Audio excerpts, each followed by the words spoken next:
37వ కీర్తనలో 5 ప్రాముఖ్యమైన విషయాలు రాయబడ్డాయి. ఎవరు భూమిని స్వాధీనం చేసుకుంటారు, దేశాన్ని స్వాధీనం చేసుకుంటారు. 37:9 వచనంలో యెహోవా కొరకు కనిపెట్టుకొని వారు దేశమును స్వతంత్రించుకొందురు. యెహోవా కొరకు కనిపెట్టుకొనుట.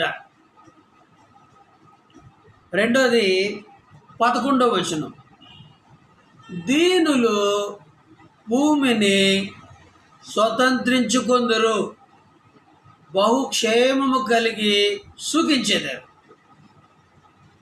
మూడోది 22వ వచనం, యెహోవా ఆశీర్వాదము నొందిన వారు భూమిని స్వతంత్రించుకొందరు.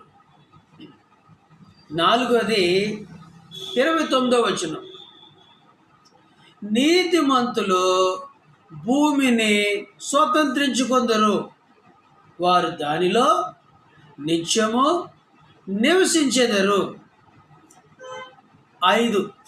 34వ చరణం, యెహోవా కొరకు కనిపెట్టుకుని యుండుము, ఆయన మార్గము అనుసరించుము, భూమిని స్వతంత్రించుకున్నట్లు ఆయన నిన్ను హెచ్చించును. 5 విషయాలు రాయబడ్డాయి. భూమిని స్వాధీనం చేసుకోవటం, దేశమును స్వాధీనం చేసుకోవటం.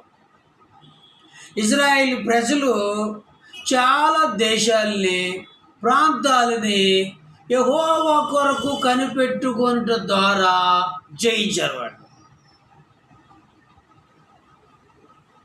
మనము దేశంలో ఉన్నటువంటి ప్రజలను క్రీస్తు కొరకు సంపాదించాలి. అది మనం స్వాధీనం చేసుకోవాలి. మనం కూడా యెహోవా కొరకు కనిపెట్టుకుని ఉండి దేవుడు నడిపించినట్లు ఎవరైతే నడుస్తారో దేశంలో ఉన్నటువంటి ప్రజలను మనము కూడా క్రీస్తు కొరకు సంపాదించగలము.